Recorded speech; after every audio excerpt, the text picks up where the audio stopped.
Everybody, this is Coach Steve with Multisport Mojo. We've talked about running shoe combinations in the past, where you have a training shoe like this, the Nike Pegasus 35 Turbo 2, which is a training shoe, and then has a race companion shoe that you would wear for race day. This is the Nike Zoom Fly SP. For training, you want a light shoe that's got max cushion. It's got a light but supportive upper. Comfortable ankle collar, great lacing system that gathers rather than bunches and binds, and gives you plenty of room in the toe box for your toes to stretch and dive into the front of the shoe. This is my favorite training shoe. Biomechanically, does so much to help you with your running form, from the kick out in the back of the midsole that helps smooth out the transition, to the ZoomX. We'll turn it this way so you can see the ZoomX. Midsole ZoomX, bam. Foam that they use in aerospace technology for you get max cush. It's super light, but gives you an 85% energy return.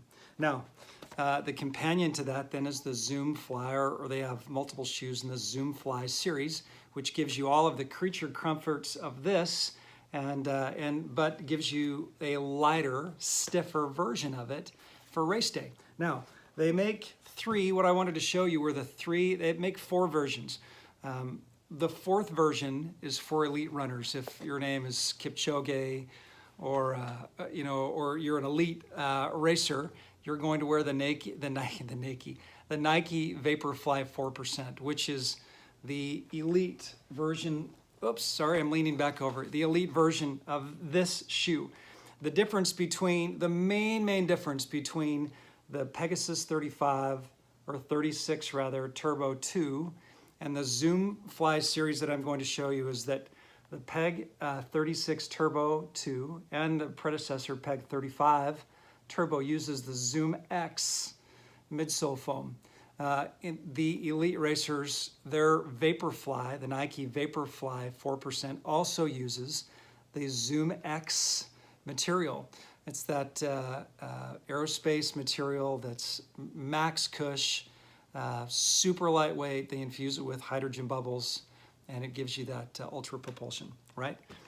For you and I, if you're an everyday marathon runner, triathlon athlete, multi-sport athlete, if you're not an elite runner and you're not wearing the Vaporfly 4%, I would recommend wearing one of the 3 Zoom Fly options for your race day. And you can also wear these on tempo runs to start to get used to them.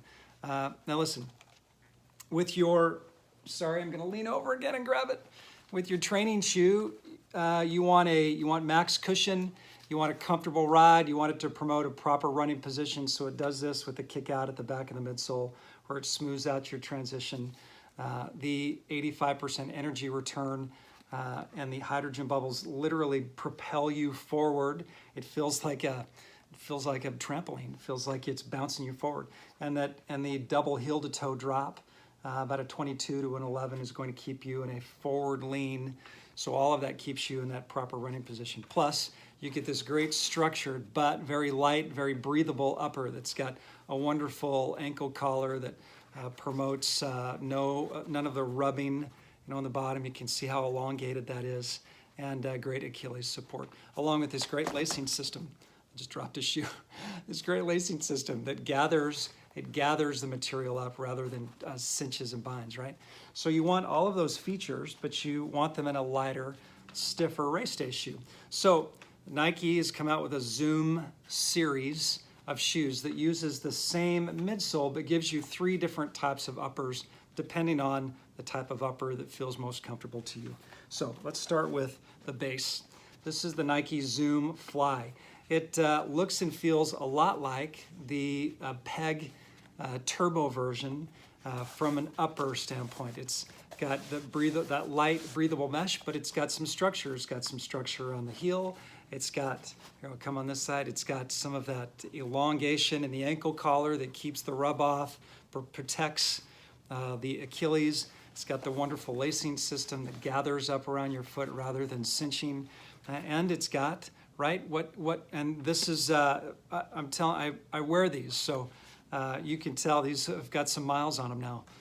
It's got that wonderful toe box that comes out of the Breaking 2 project, where you've got enough room for your toes to stretch and dive into the front of the foot without worrying about losing toenails or getting blisters.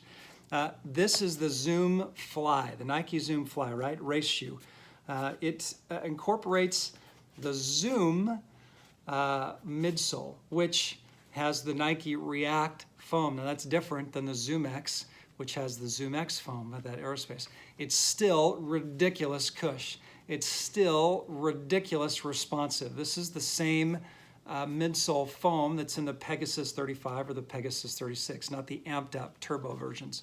But for the race day version, it adds an element that is a bit of a mind blower. They put a carbon fiber plate in the midsole, so that as you have this elongated kick at the back as you smooth your transition from heel to toe, or if you hit from heel to toe, you're going to feel the shoe literally kick forward. You'll feel it kick forward. It's saving you 4% of the energy that you need to run. Now on race day, you've got a 26.2 mile marathon, and 4% turns this into a 25 mile race. I would much rather run a 25-mile race than a 26.2-mile race. So that's the advantage you get from a lighter, stiffer race day shoe. Now, race day shoes used to be, we would call them flats.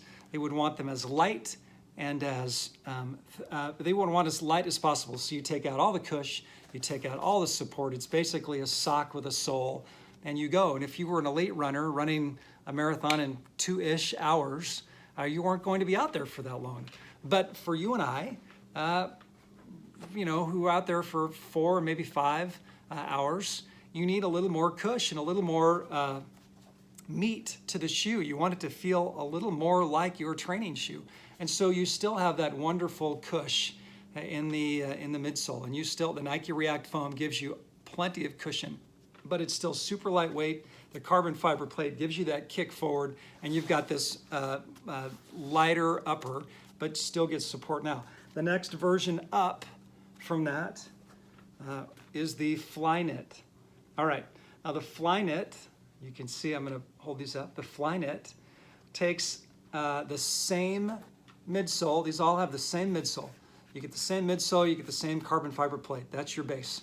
But the upper in the Zoom Flyknit feels more like the Nike Free, where it's more of a sock. It's a lot less structure. You can see a lot less structure to the shoe. Still ridiculous light, right? But there's not as much structure. You have a little bit of structure back at the heel. You still have that elongated ankle collar where you get the support with your Achilles without all of the rub. You get, I've got a couple of miles or a few runs on these shoes because I've used them for tempo runs.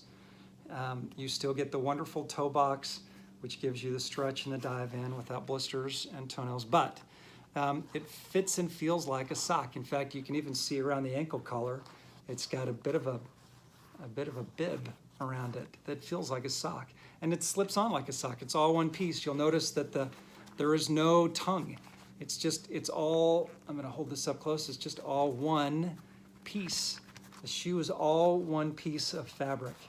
So you get a different feel from more of a structured look. See, here's the toe in the Zoom Fly, which is more of a structured two-piece running shoe, right? Here you get the same material, but it's just all one piece. All right, so that's the Zoom Fly, the Zoom Fly Flyknit, and the third option is the Zoom Fly SP. The Zoom Fly SP takes the upper to a completely different level. Same base, you get the Nike Zoom midsole with the React foam and the carbon fiber plate, super stiff, all of the same features, same midsole. But the upper is as light as they can make it. In fact, it's so light that you can see, and you see my finger, you can see my finger right through it. They've technically got to add some things to keep the lacing system intact, right? So you can actually see some of the structure in the lacing system that gathers the shoe together. Same toe box, right, for the toes to stretch and dive into the front. Ankle, there's a lot less structure here, so when I've taken these out on tempo runs, it's you have this wonderful little bib around the top of the ankle collar. It's super, super soft. If I was a triathlete, an Ironman, and I'm not wearing socks on the ride and I want to dive straight into this is a great pair of shoes for triathlon race day, just because of how comfortable this ankle collar is. You get this wonderful heel support, so it's being supportive to that Achilles, plus there's no rub. Great lacing system that gathers up. In this shoe, different from the other two, right? You've got on the far is the Zoom Fly, in the middle, this lighter blue is the Zoom Fly Flyknit. I would go a half size larger in the Zoom Fly SP. And it's just because of the cut of the shoe. They're all the same. It's the Zoom Fly series for race day and for tempo runs. This one, I would just get the Zoom Fly SP. I would just get a half size larger. It's just been my experience that you need that extra half size because it's, I'm thinking because it's just, the upper is so light and there's just less structure to the shoe that you don't have more movement, but you certainly have more the ability for the front of your foot to move forward a little easier. So it's nice to have that extra half a size, and it fits like it should fit. It doesn't fit like it's a bigger shoe or like you're having to accommodate. It's just that extra half a size larger just is the right fit for the shoe. So if you wear a 10.5 in Vans walking around during the day, get a 12 in the Nike Zoom Fly SP. In the Nike Zoom Fly Flyknit, if I wear a 10.5 in Vans, I wear an 11.5 in a Flyknit. On the Zoom Fly, a straight up Zoom Fly, I wear 10.5 in Vans, I wear an 11.5 in the Zoom Fly. So that is the race day combinations options on the Zoom Flies. They're all terrific shoes. If I have my druthers, it really, the options are there for you. If you want super lightweight, you go to the SP. If you want a comfortable sock-like feel, go to the Zoom Fly Flyknit. If you want more of the structure to your training shoe, then do the Zoom Fly. You get the same midsole in all three shoes. It just depends on what upper you feel most comfortable in. And they give you three tremendous options to do so. You want your race day shoe to be lighter and firmer, but have the same technology and the same feel as your training shoe.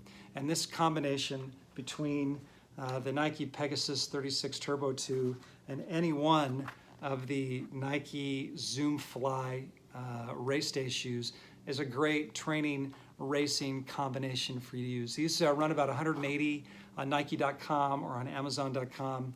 The Zoom Fly series go anywhere from, I've seen them as low as, under 100 to around 160 for the Zoom Fly series. And they're each a little different in price on the three different Zoom Flies just because the upper is a little different. But it's a wonderful shoe. You can get links to these shoes to find the lowest price. We try to find the lowest prices and put the links in there. If you go to trygearguru.com, that's TRI, or rungearguru.com, and just punch in Nike Zoom Fly or Nike Pegasus 36 Turbo 2 or Nike Pegasus Turbo 2, whatever you want to put in to make it easy. It'll take you to the articles that will give you the links that take you out to those best prices. Okay. My name is Coach Steve with Multisport Mojo. I want to encourage you to subscribe to our Multisport Mojo YouTube channel here, to where you'll see more gear reviews. We try and give it to you straight up. I've got 25 plus years running triathlon. I'm pretty comfortable with the gear. I'm a total gear junkie. I'm an Ironman certified coach. I'm going to give it to you straight up and give you good recommendations on what I like and what is popular out there and what people are talking about. This shoe is the best training distance running shoe out there, and the combination with these race day shoes is the best combo between training and racing, and these 3 options will give you an option to get the best fit. Hey, go out to our 4 sites for more information at trygearguru.com for triathlon, rungearguru.com for running, cycling, you want to go to ridegearguru.com, and swimming, go out to swimgearguru.com. Hey, thanks so much, and we'll see you next time.